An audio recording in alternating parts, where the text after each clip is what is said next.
Bagaimana menghadapi istri yang sering marah-marah. Allah. Jamaah. Dan cemburu berlebihan. Padahal ana sudah menundukkan pandangan. Dan kalau marah membabi buta.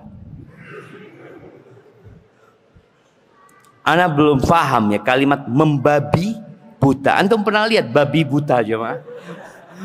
Apa yang akan dia lakukan? Ini membabi buta lagi.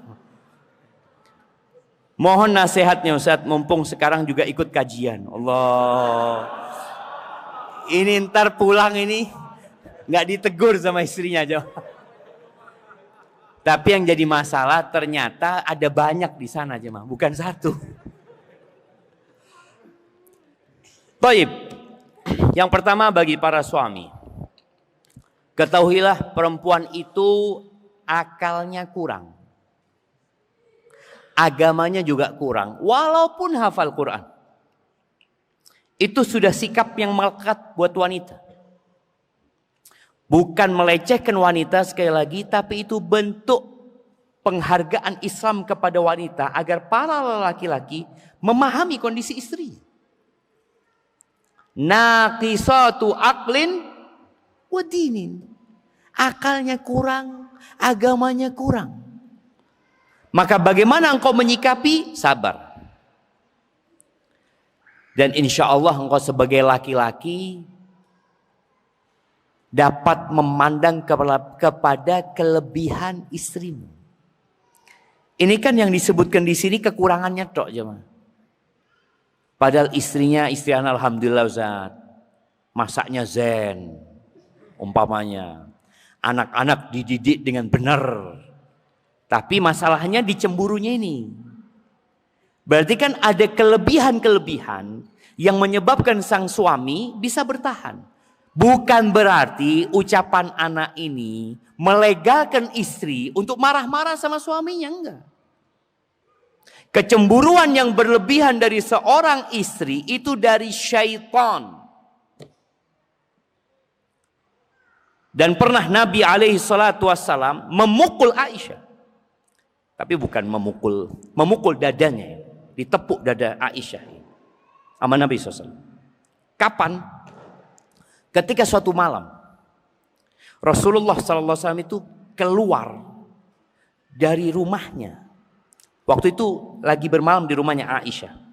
Beliau ngambil sandalnya pelan-pelan. Aisyah ini belum tidur jam. Liatin sama Aisyah. Kan gelap gak ada lampu. Mau kemana ini suamiku ini.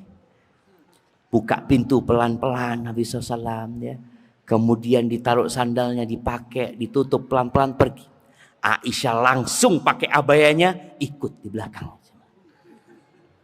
Cemburu Aisyah. Dia berpikir yang enggak-enggak terhadap Nabi SAW. Diikutin Nabi SAW.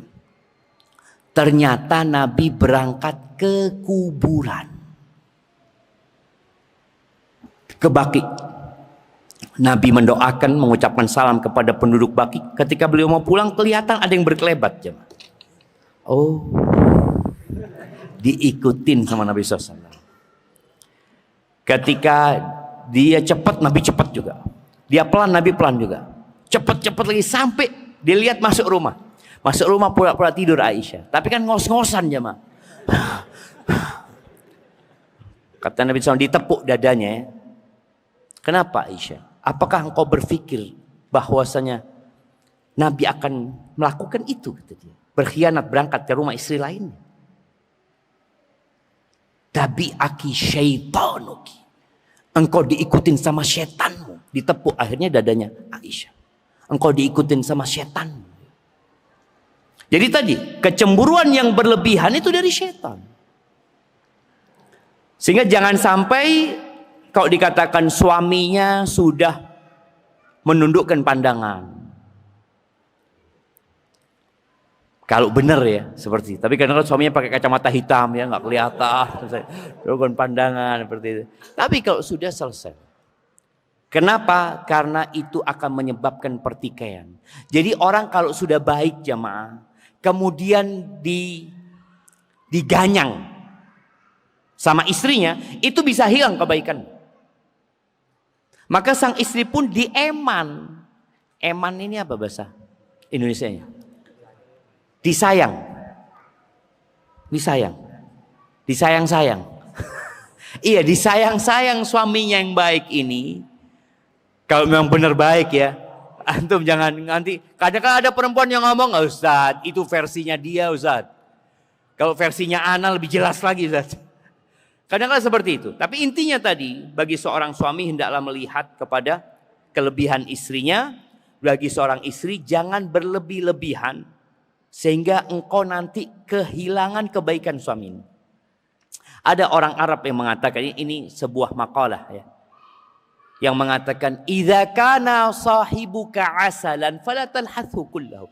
Kalau kawanmu itu madu, jangan dikoreti sampai habis. Hilang madunya. Jadi kalau suamimu sudah baik, jangan kemudian kau cemburui sampai capek dia, lelah dia. Dan kadang kalau dia sudah lelah ya entah apa yang terjadi nanti. Maka tolong disayang-sayang suamimu.